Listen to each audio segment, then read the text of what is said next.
You don't have to do a thing. Okay. Oh, thank goodness.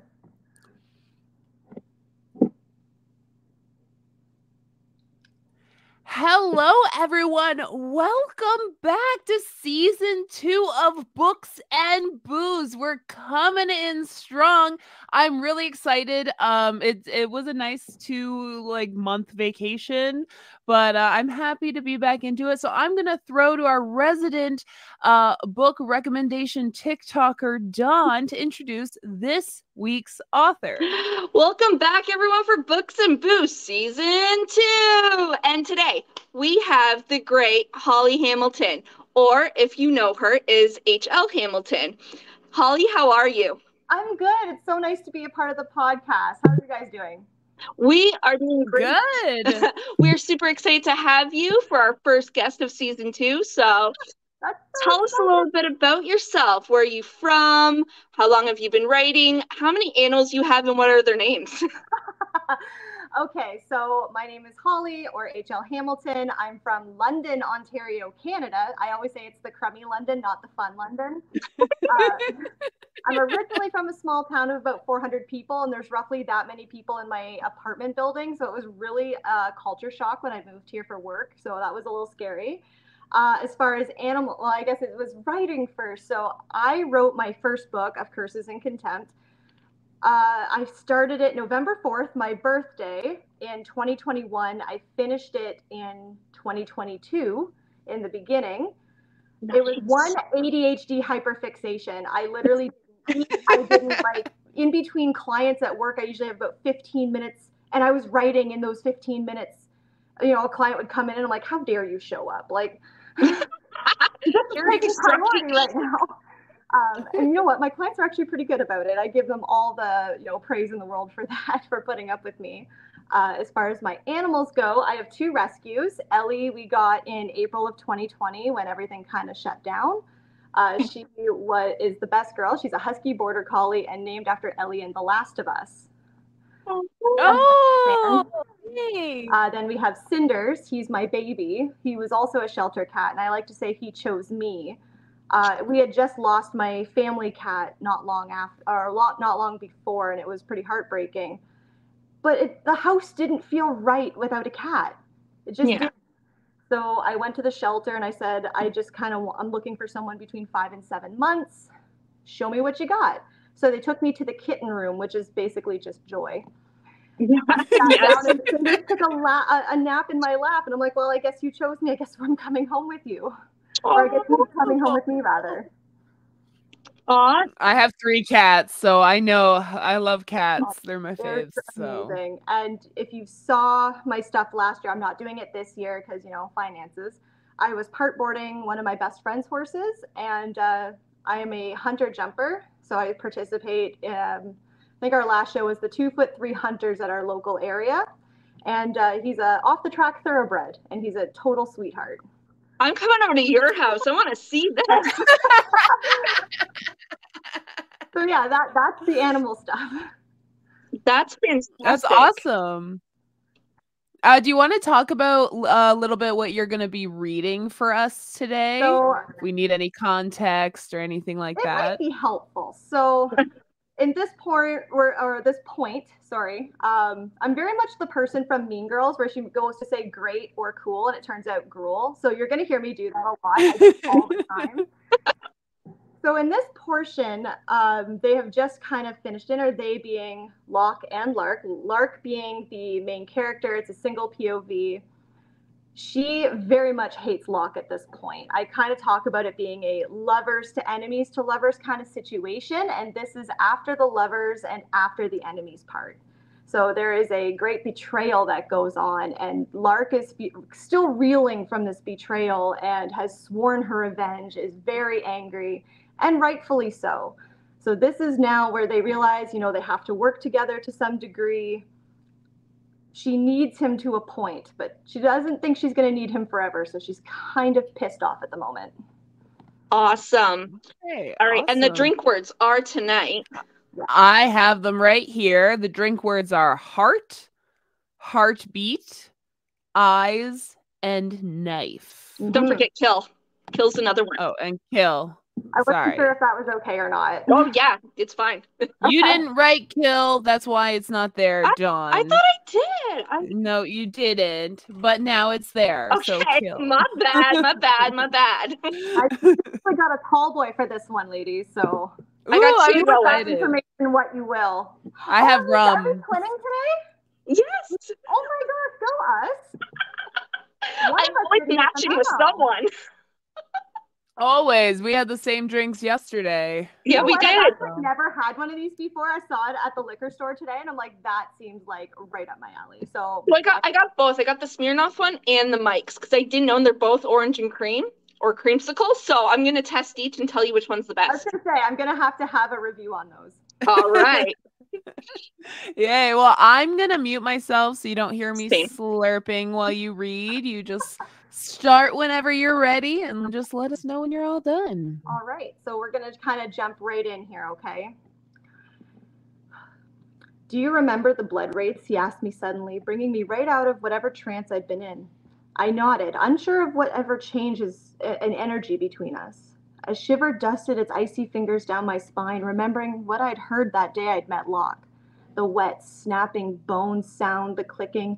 I remembered that I'd hear them scream in the night from all the way out in the deep wild. Why? I know you're thinking of an opportunity to escape. I did my best to keep my face composed, to not betray the fact that he was absolutely right, and he didn't seem fooled. You should know what you'll face if you attempt to. Even if you got past the misdirection wards, you'll have the sea at one border, the mountains to the air court on another, and you'll cross the southern border, all across the southern border is the dead forest. It's a nesting ground for the blood wraiths. They inhabit the forest, as do many of the souls who tried to cross it without our permission. Leaving would be a suicide mission, Lark. Why are you telling me this? Because I have no desire to fish your corpse out of the forest, he said dryly. Just stay here a small while, do what you're supposed to do, and you can go if you want. Do a swear spell then, I said. Promise me that right now. Without any hesitation, he softly spoke the words, tingle of magic surging in the small space between us. I promise and swear on Aspen, my second in command, that you, Lark, may leave of your own volition once you have done the things that you were supposed to do. This I swear until my lady release me or under pain of death. I felt the magic snap into place like an elastic on my skin, making me jump. I gaped up at him, not knowing what to say. He actually did it. My mouth hung open a beat, genuinely shocked. He glowered at me. We stared at each other a long moment, my heart pounding for a reason I couldn't quite identify. Is that all you require? His eyes were intensely cold and hard. Even his face seemed sculpted from stone, a perfect face of indifference. I didn't know how to respond to his question, even as I turned it over and examined it in my head from every angle. I opened my mouth to speak, thought better of it, and closed it again. He looked like he was also on the brink of speaking. An idea struck me. As I glanced around us, I found us utterly alone in the shadowed corridor. Without taking my eyes from his, I leaned down, grasped the handle of my knife with my boot, or from my boot. I pulled it to his throat before I had a second to examine this half-baked plan any further. All residual humor from his face had disappeared. Any residual warmth vanished. He regarded me calmly as I dug the knife's edge into his skin, not enough to break it, but enough that he felt it. I should kill you right now for what you've done, I whispered. I poured every ounce of hatred that I felt for him into my glare in an attempt to hide my pounding heart away in my chest, so loud I was certain his zodiac hearing could pick it up anyway.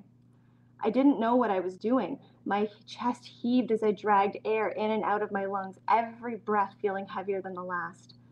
His eyebrow twitched. His hand came up to clasp mine, his much larger hand enveloping mine. His calloused hands were gentle. He could easily disarm me, I realized, my body tensing for a fight. I snarled at him. So do it, he murmured, pulling my hand closer and nicking his skin. A tiny drop of ruby blood welled and dripped down his neck. I gasped as he exposed more of his neck to me. My heart beat unsteadily in my chest in response. Go ahead, his voice rang out, calling my bluff. There was no taunt in his voice, even if there was just a speck in his eyes for a moment.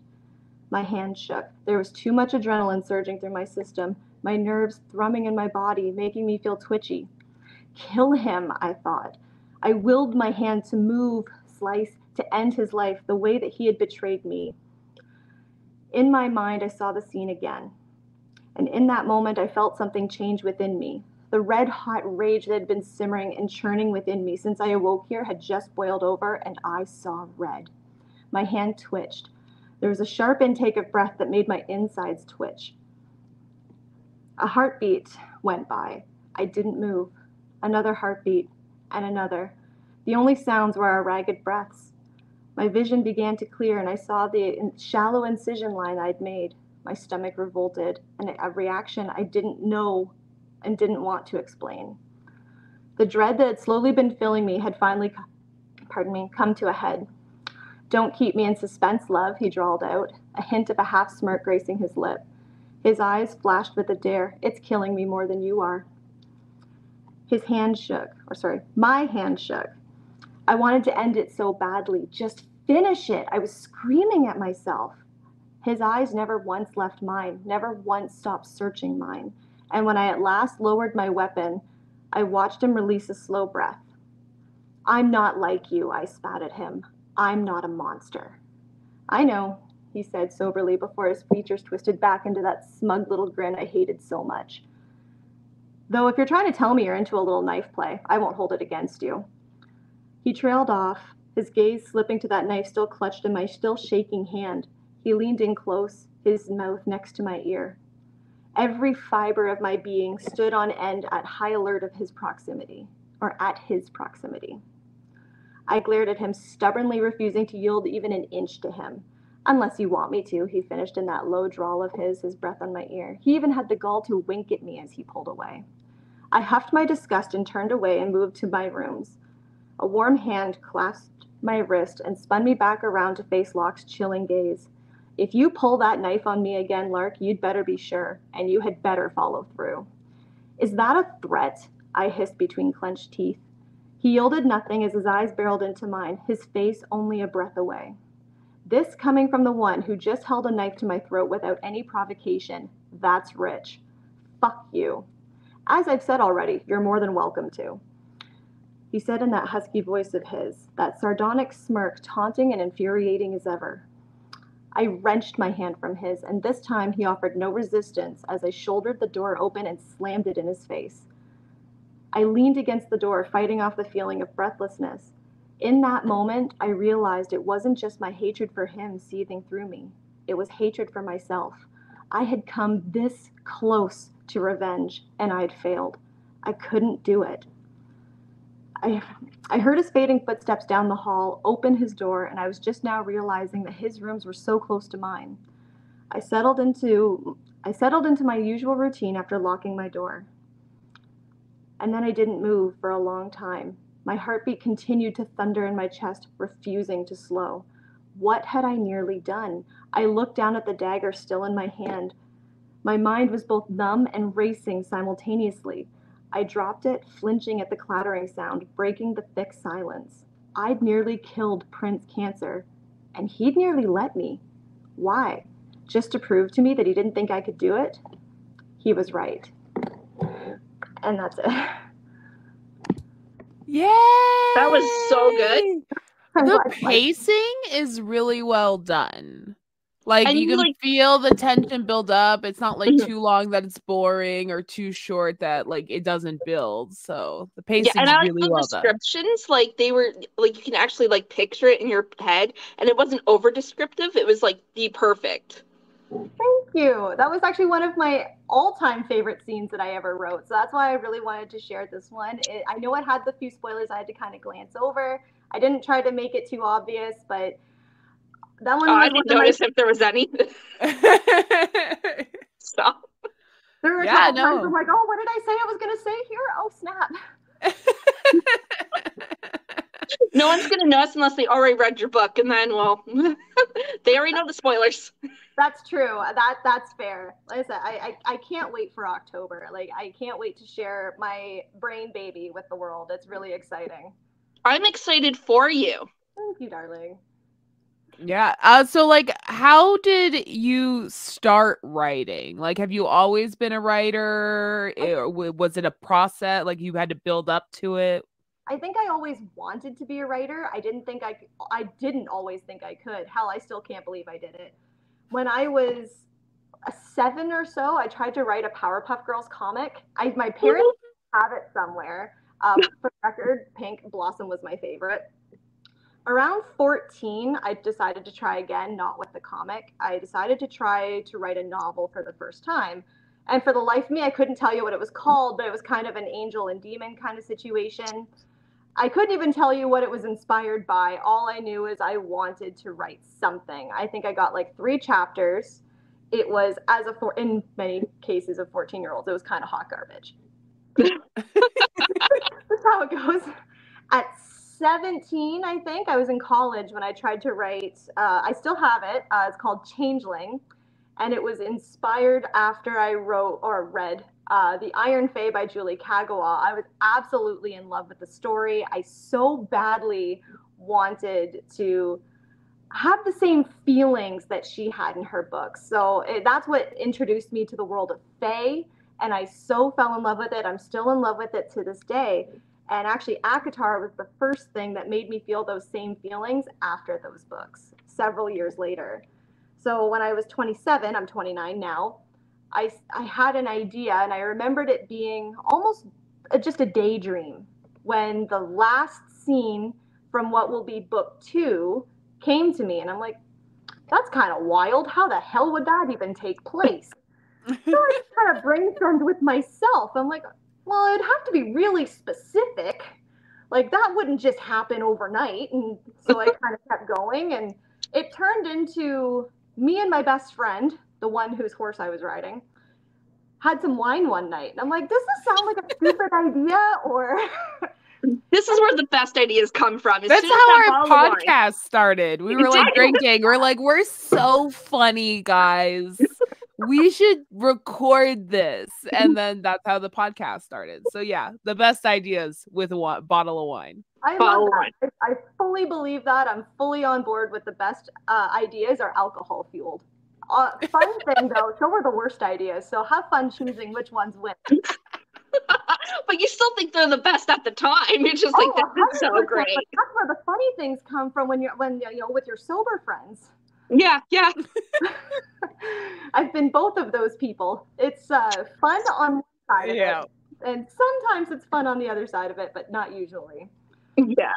Not usually. And I wasn't sure if it was going to be kind of that thing when I kind of talked to her about a curse. Oops. Am I still It's okay. That's okay. You're still there. Oh, thank goodness, the notifications were starting to get a little silly. I'm like, please go away.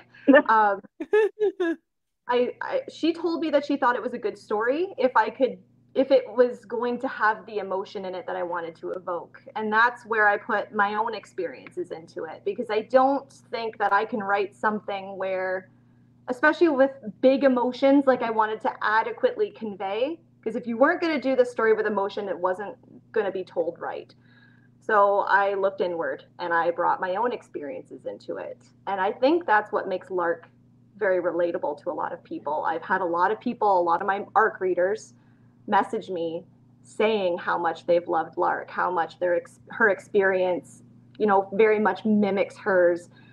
I had one person message me to tell me they're getting one of her quotes on their forearm as a tattoo. And I was like, me? That's amazing. That's like the biggest honor ever as like an author I can imagine. I love tattoos. Like, yeah. I got this, well, I don't know if you can see it, this tattoo for my book. Oh, that's so cute. That is beautiful. It's actually 1 year ago today. I got it on my Facebook message or memories. Wow. Oh, yay. That is amazing. So you've always just been writing, and then this story was just the one that like really took off. Yeah, I've always wanted to write. I've always tried. And I always say my writing has been built on a collection of failures, because I had to fail a lot before Curses and Contempt took off. And it wasn't perfect the first time. Oh my God, my first draft. I look at it today and I want to barf. I'm like, who wrote that? It sure as fuck wasn't me. That's amazing. Is there a special process for your writing? Like, do you have a technique? Do you have to sit down at a certain drink, like, to get you focused? Is there anything that makes it special during your writing? So actually, yes, I kind of love this question. So being ADHD, it's really hard to focus on something if it doesn't feel good. So sometimes when you're just not in the mood to write, but you've got to get going, I try to make being productive feel good. I sit in my favorite spot. I have my fuzzy blanket. I put the fire on. I have little candles. I try to make it fun and special and make it an event, and look at Pinterest for my character inspo, daydream about my characters, have my Spotify playlist for Curses and Contempt on the entire time, and just kind of feel the vibe of the scene that I'm trying to write. Normally I write sequentially, but every once in a while, if I have to try and get myself into the writing mood, I'll just write whatever the hell I want, even if it doesn't get used. I kind of use that as bonus scenes for my newsletter people for down the line anyway. That makes sense. Yeah, that's pretty cool. Just something to get the creative juices sometimes flowing. And that's easier said than done, but that's kind of how it works for me. It makes my brain do the thing. Yeah, lately I've been listening to music or checking out Pinterest, like, to try to get ideas for writing. So I totally understand that.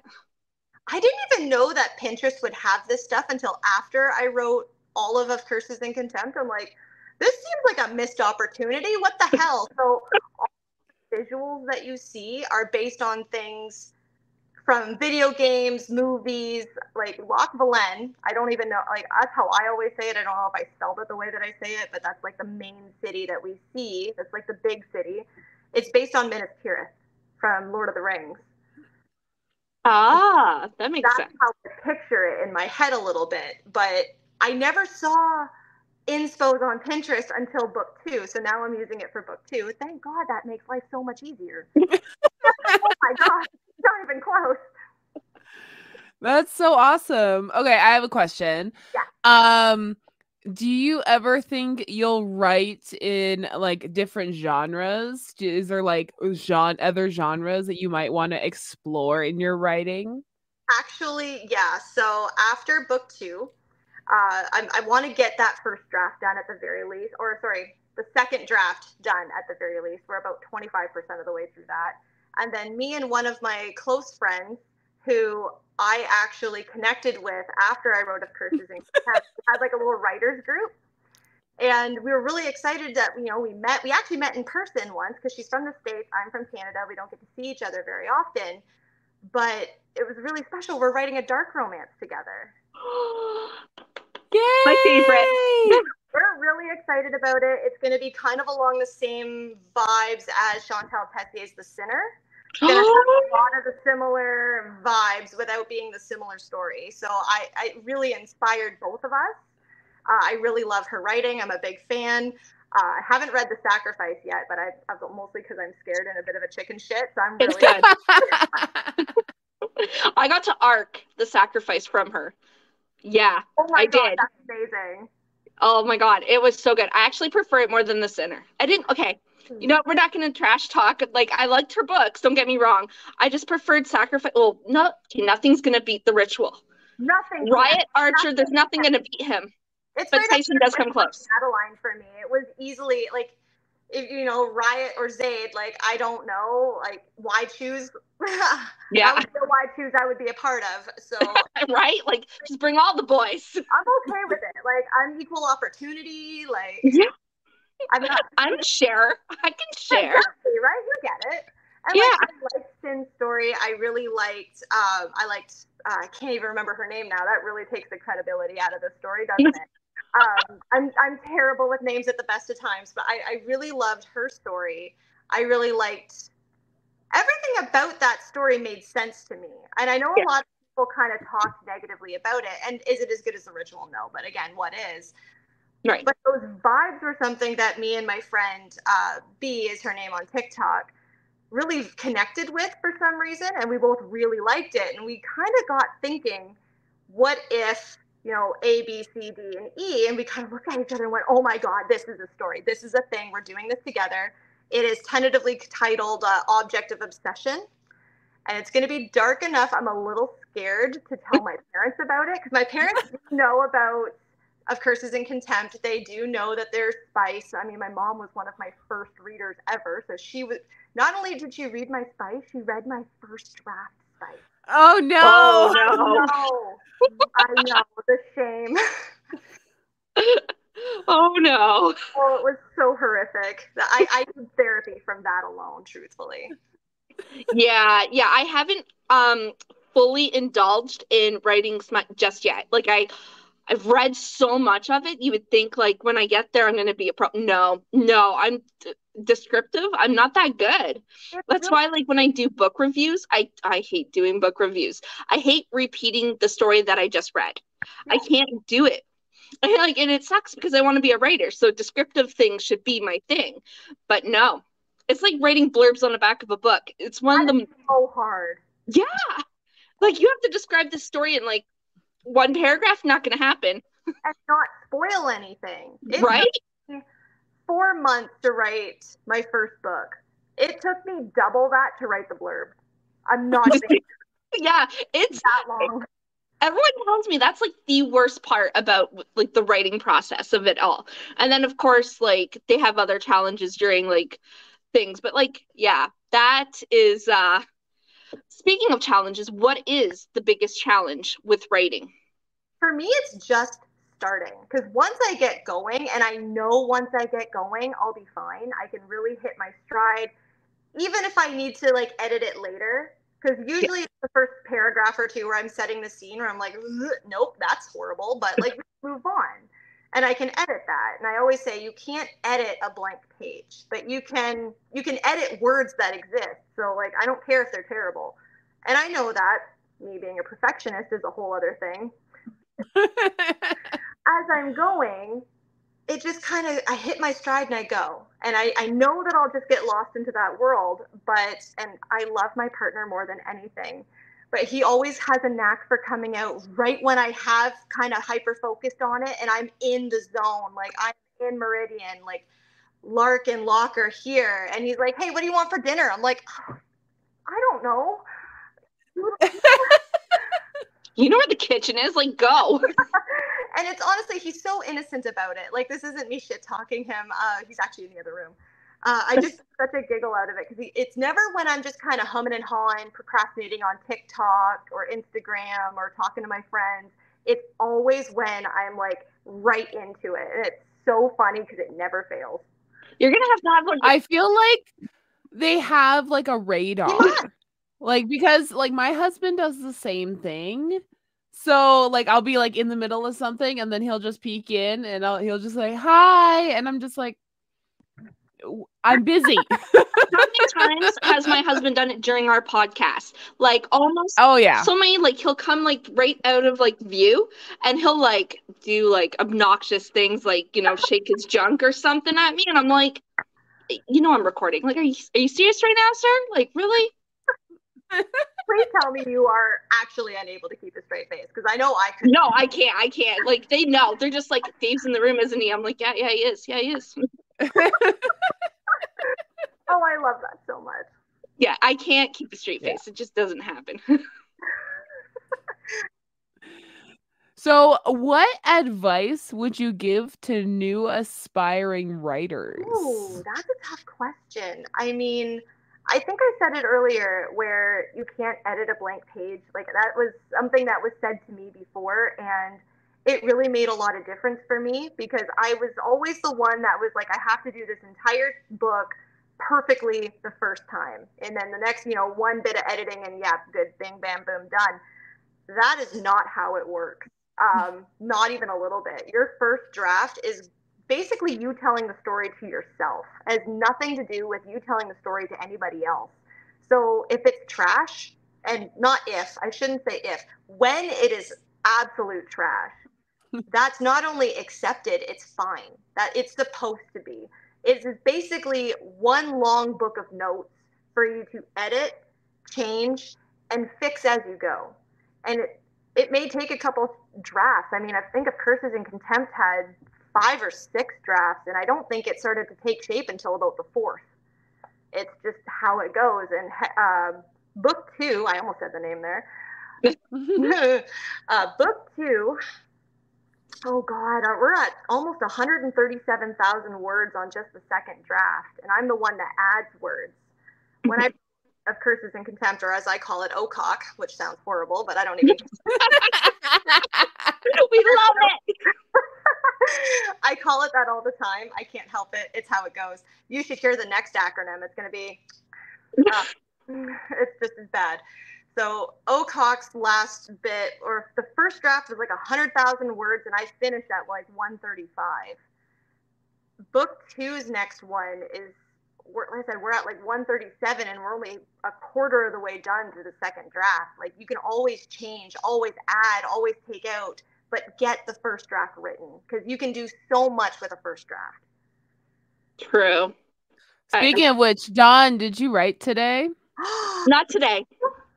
Okay. I ask her every Books and Booze episode, and now that we're back to it, and always asking, I did get gotta quite be a on bit her done over the ass. summer, believe it or not. Like, and I didn't think I would, because I had it's summer, the kids are home, you know, like, but I bought myself a new wireless keyboard, and I was like, I got to get some done. Like, so I actually did. I got a little bit more done. I plotted out another book, which is a dark romance, which, by the way, guess what inspired me? The Ritual. Heck yeah. That's out here inspiring everybody. Yes. I really hope also, I'm right. Yeah. Also, I just recently read The God of Ruin by Rena Kent. How is it? It's been on my TBR for a bit. Well, it just came out, like, officially came out, the other day on the 31st, and I ate it up. Ate it right up. It was so good. It's better than, have you read any of the God of, like, the trilogy, or the... I have not, and that's maybe why I got confused, because I'm like, I swear to God, that's the one that's been on my TBR for a bit, because I've seen... Maybe it's God of Malice. That's the first one. Okay, that must be what I'm thinking of. I've not read it. It's on my TBR list, and it's always in my Amazon cart. It's dark academia, dark romance, psychopaths, you know. Oh, so everything that I live and breathe for. Excellent. Yes. I love it. I'm on board. You've sold me. Yes. But like, the fourth was just as good. It just is almost better than the first. Like, it was just, actually, I can't even tell which one's better. I have a question from a fellow Canadian who wants to write and, like, finish her book. Was it hard to find editors in Canada, or ARC readers, or anything like that sort? Because I seem to see, like, I feel like the US has a wider network for that kind of thing. Editors, illustrators, all that. Like, was it hard to find Canadians, or did you actually scope out, like, the US? Well, so kind of a loaded question, actually. So sorry. No, not at all. Not that kind of loaded. It's not bad. It's more like there's a lot there. So I'm a hybrid author. So the way I did it is, I didn't know what to do when I had this finished manuscript. I'm like, what do I do with this? I have this thing. I made this. What do I do? And so after some Googling, I knew I wasn't going to go the traditional route, because I was like, no, we're not doing that. That's way too much effort, way too much emotional investment that I don't think will pan out. So I saw this. I had no idea how to do the indie route. I wasn't really on Book Talk yet. So I really didn't realize that indie was a great way to go. So this hybrid thing seems like a great idea. And so far it has been. So they do everything in-house, and my publisher is American. So it's been kind of great, actually, because they kind of take care of everything for me. Their editor, the only thing that's been kind of crummy right now is the formatting. The formatting has been a little crummy, but we've kind of knocked that down, and we're moving ahead on that now. So it's getting fixed. It just took a little extra time. So I had my cover designer. So I talked about this in a TikTok video. So they also have cover design. Yeah. I'm going to start by saying my cover designer that I didn't use was perfectly talented. Like, she was great. Just square peg, round hole kind of situation. We weren't really vibing, weren't really on the same wavelength. And that's nobody's fault. It's just kind of what happened. So when I kind of went shopping on a weekend, and I found my cover artist, who I absolutely love. Her name is Gigi. And she's the one that, I mean, she came up with that whole cover in a weekend. So she did all of that for me. And I believe she's based overseas somewhere. I'm not entirely sure where, but we were on completely different time zones. I'd be going to bed, she's coming up, so I'd wake up to everything in my inbox. I'm like, well, that's just kind of convenient. That was kind of really great, actually. But as far as finding Canadian services, I didn't really get the opportunity this time.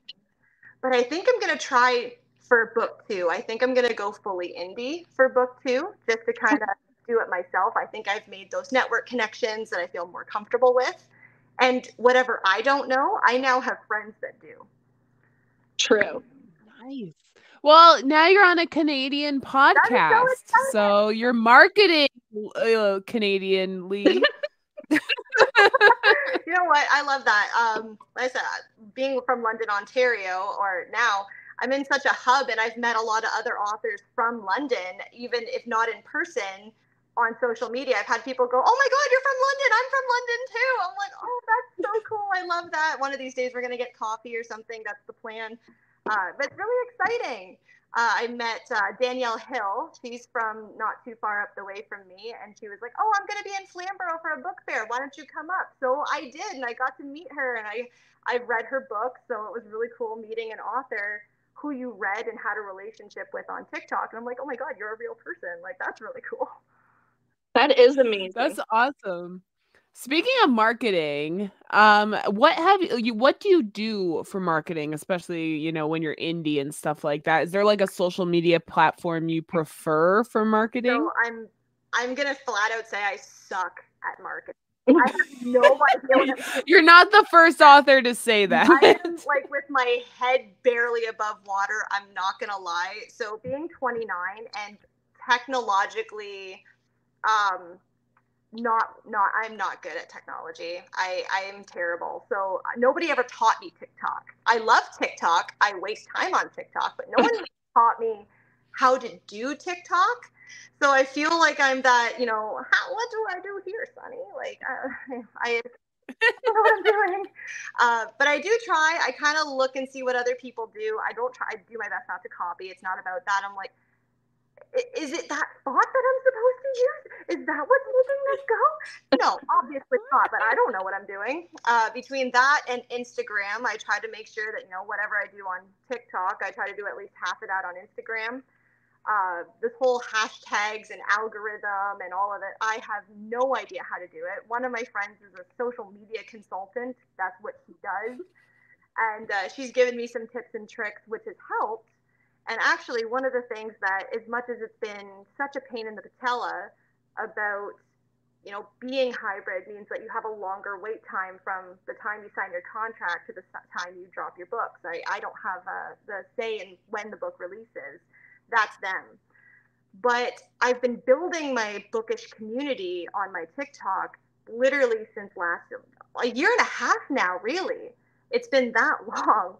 And as such, I've gotten such a much better, I don't want to say better, but I've got a great community of people, and it's growing all the time. And I feel like I've got such genuine relationships with people, and they really are genuine from my perspective. And I think that really helps. Making those connections matters in marketing. At least that's my approach to it. And that way, I genuinely really love the people that I've gotten to talk to. And it's funny because I never talk to anybody first. If I can avoid it. People just kind of adopt. That's amazing, the person I'm going to talk to, and I'm like, okay, emotional support extrovert. That's awesome, though. I mean, we're kind of like, we're great at marketing just because I love to brag. I'm very like, hey guys. But like, I mean, at least in podcasting, because I'm not an author here. I'm not on Book Talk. I'm just here. We found like, yeah, like once you start, like networking is more than half of marketing. Yeah. Like that's all that is. It really is. I actually I took a course in marketing and sales when I went to college. I could probably sell the crap out of someone else, but when it comes to myself, that is where I know I'm going to have troubles because I don't like talking about myself. But I could talk about a certain thing from someone else and like I could sell that easily. But when it comes to something about me, no, I can't. I don't know. I have this thing where it blocks me, where I don't think I'm good enough, you know, like that imposter syndrome. I have that in like tenfolds, like so bad. So you are a writer, is what I'm hearing. Yes, I'm on the journey. I am started. Have you? Because now I'm curious, and I know Jessica's gonna ask this if I don't, because she loves this question. Okay. Are you a plotter or a pantser? Ooh, I love this question. So I always say I'm a hardcore plotter with a sprinkle of pantser. So when I write, at least my very first draft, I call it timelining. So like I have every major plot point timelined in chronological order, and then I kind of supplement that with world building and relationship building. So at what point what needs to happen in order to get them from plot point A to plot point B, so on and so forth. Because in order to get from D to E, they need their relationship to be at a certain level. I kind of think of it in terms of like video game statistics and like leveling up. Yeah. Like your relationship, it's gonna, whatever you're trying to do is gonna fail if your relationship's kind of in the tank, right? So that's kind of how I picture it.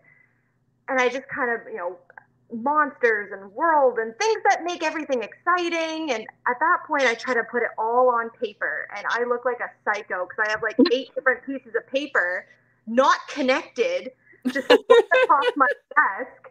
And they're all color coded in my absolute chicken scratch writing. And it looks like that meme where that guy's like, and he's got all the like. Yes. Yeah.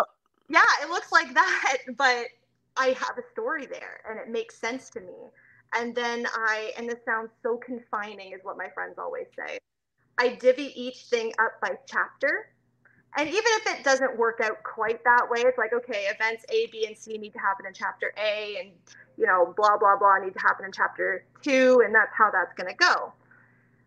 So that way when I go to a chapter, I have a list of things that I need to write, and I'm not like, okay, cool, now what? Like, what am I doing right now? And that stopped me from getting stuck. And it helps combat the writer's block when you know what you're supposed to be doing. So that helps me. And then I think I have a similar process. So what I've done is I get a notebook. And so the first couple of pages is just like notes, like characters' names, if they're going to be interconnected, if there's going to be further books, like partner them up. And then I do the first couple of pages of like what the story is going to be in like just point forms.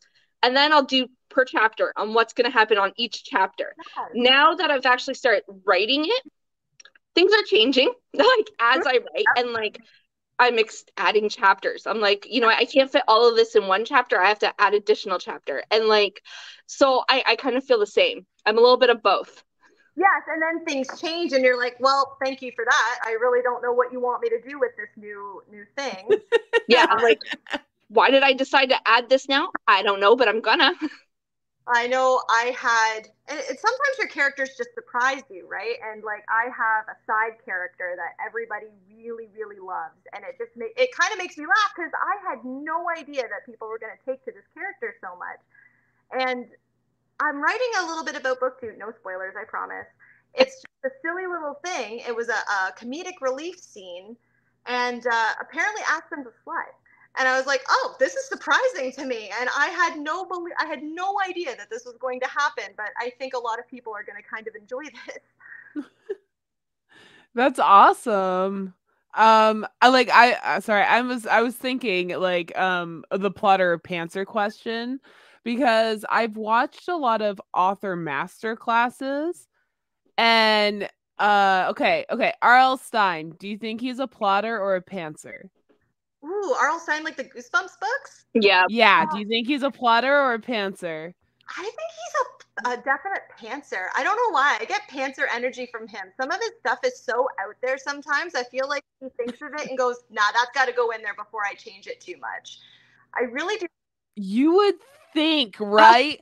No, he's a super intense plotter to the point he has a printable template. Oh my God. Because he writes everything that happens in every chapter, and then he just writes it out. I would not have guessed that, but I loved R.L. Stine growing up. Not only did I read all the Goosebumps books, I read all the Fear Street Saga books.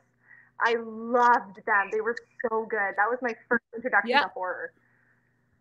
Yep. So he is like straight up like that was my thing because I was like, I never know whether someone like really just wrote this book or whether they plotted every little point, or else I was the one that tricked me. I'm But glad I'm not the only one who was fooled, quite frankly, because yeah, I would definitely not have gotten that. Me neither. It's because that's like he's out there, right? Like same with like a Stephen King novel. The odds are like what? Like who thinks of that And enough to like plot it? so what do you find harder, character development or world building? Ooh, that's tough. I would say world building because I tend to get really focused on the character development. I feel like that's more the story that I tell, and I kind of forget that there is a world. Oh, yeah. Go back and kind of have them interact with the world and have the world interact with them, and I completely forget about it. I'm so more invested and focused on what the characters are doing and how to progress their story. Yeah, I completely forget that there is a world. I don't usually add the world until like the second or third draft because I'm so bad for it. I fully admit it.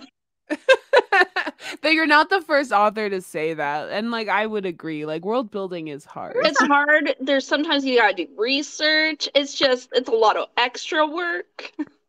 Yes, there's a girl that my dog has more friends than I do, and that's not even the fact that I have no friends. My dog has that many.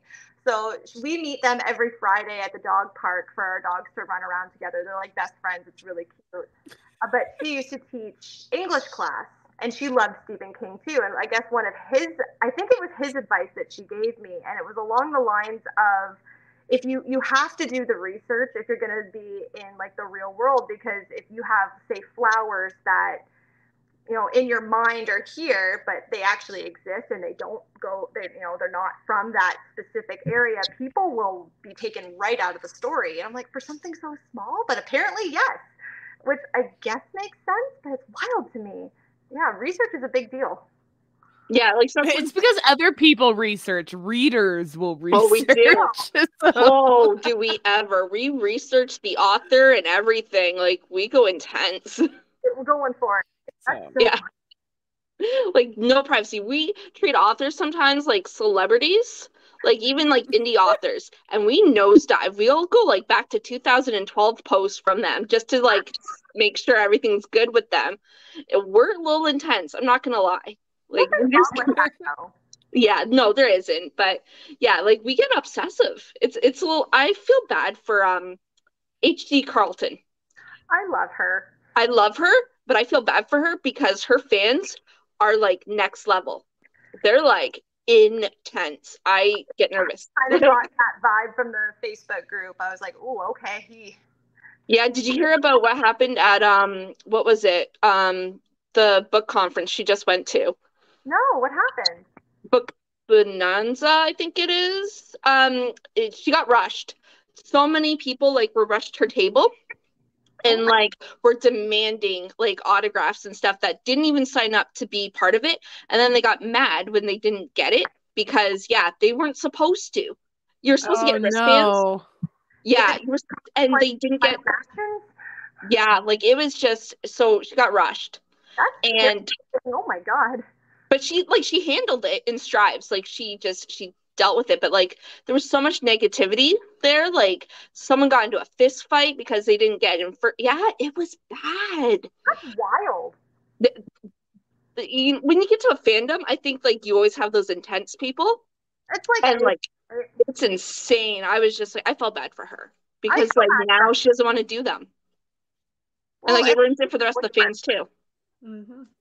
Like that's so intimidating, especially if you're a little bit more on the introverted side, and I feel like a lot of authors are, at least all the authors that I know. If you have that many people rushing you, for even if it's for something good, I'd be like, get me out of here. Yeah, like I don't know how she handled it, but she did. Like she was very calm, and like she did the whole weekend. Even I think that was like even the first night it happened.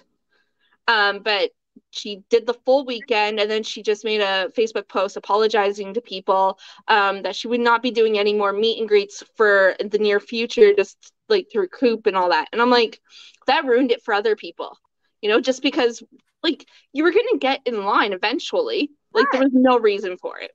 Well, and I feel like she's pretty good to her fans too, in the sense that she would have done what she could to get to everybody. Just kind of based on what I've seen of her on her lives and her TikToks, and even the way that she engages with her fans on her social media. Because I am part of her Facebook group. I really liked her Haunting Adeline and Does It Hurt? So she's one of my auto buy authors. Yeah. I feel bad for her in that situation. What a crummy kind of situation to be found. It is. And it makes me nervous too, because like I don't think I'm ever going to be that big. But like if I was, I would not know how to handle it. I would be like, I'm out. Like I'm not doing this whole week. I'll be your bouncer. Oh, awesome. I love that. I love that. I got backup. We're all good now. There you go. All right. Have you met, we're speaking of authors, we know you've met some authors. Have you met any like big authors that you really, really liked or anything like that? I have not, but I'm not going to lie. I don't think I ever should meet one of those authors, simply because I would not know how to speak. I would completely forget what words are. Like I'm kind of almost at any given point. So like, if I met somebody who I'm just going to pick one out of like a big one. Like if I ever met SJM, I would forget how to speak because she was such an inspiration to me. And I'm like, cool. I look like a complete goofball in front of one of my favorite people. Like, great. An author that forgot her words. Yeah, see, like it'd make us look like nope. Nope, that's a very real thing. Do you have any more questions, Dawn? I'm actually good. I think I asked everything I wanted to ask. Me too. So take this time and plug your book, and if you have your website, anything, we'll have links in the description as well. But plug away. I'm trying to think. Oh God.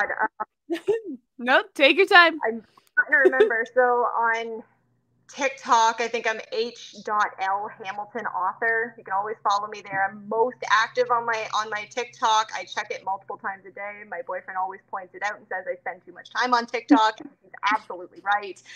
I think I have a Facebook group, and it's just H.L. Hamilton. It's where my readers can go to talk about the book if they want to. It's a closed group. And then my Instagram, I think, is also H.L.Hamilton. I'm always there. Mostly for the group chats, but I also respond to people. My DMs are always open. If anybody ever has any questions or would like to chat, I'm pretty easygoing. I don't gatekeep anything. Yeah. All of my socials that I can actually keep track of.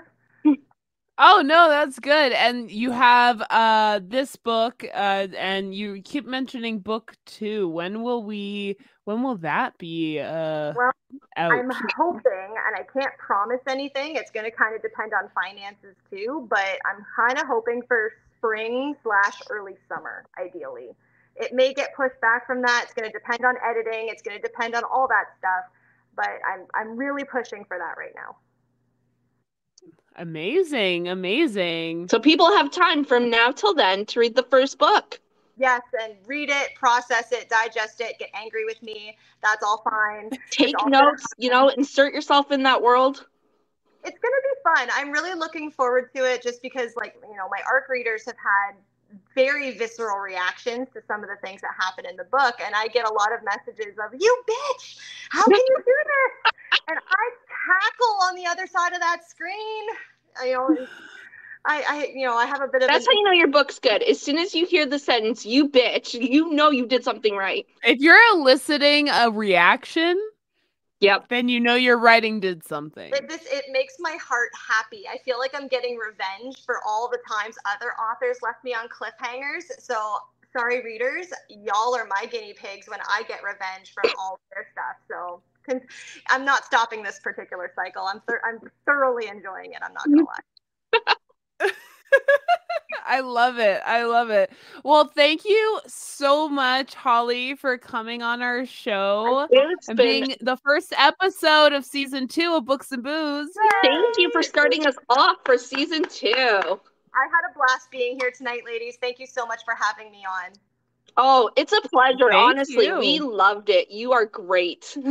you so much. You know what? This season's going to be awesome. I'm super excited. And like, I've already got Opinionated Lushes up on my Spotify. So I'm going to be listening to it every day. I'm not Thank you but, like, I'm so a little more much. faithful to it. Well, you can find all of Holly Hamilton's links in our description below, wherever you are listening to our podcast, and be on the lookout for new episodes of Books and Booze out every Thursday for season 2, where we have on indie authors and they read a little bit of their book. So make sure you follow us, and if you're into book recommendations, follow Dawn on TikTok. Dawn, what's your Danya new handle? Bookrex. Danya Bookrex. Okay. Follow her on TikTok. And thank you again, Holly, for being on. And we'll see everyone next week with a new author. Bye. Good night, guys. Bye.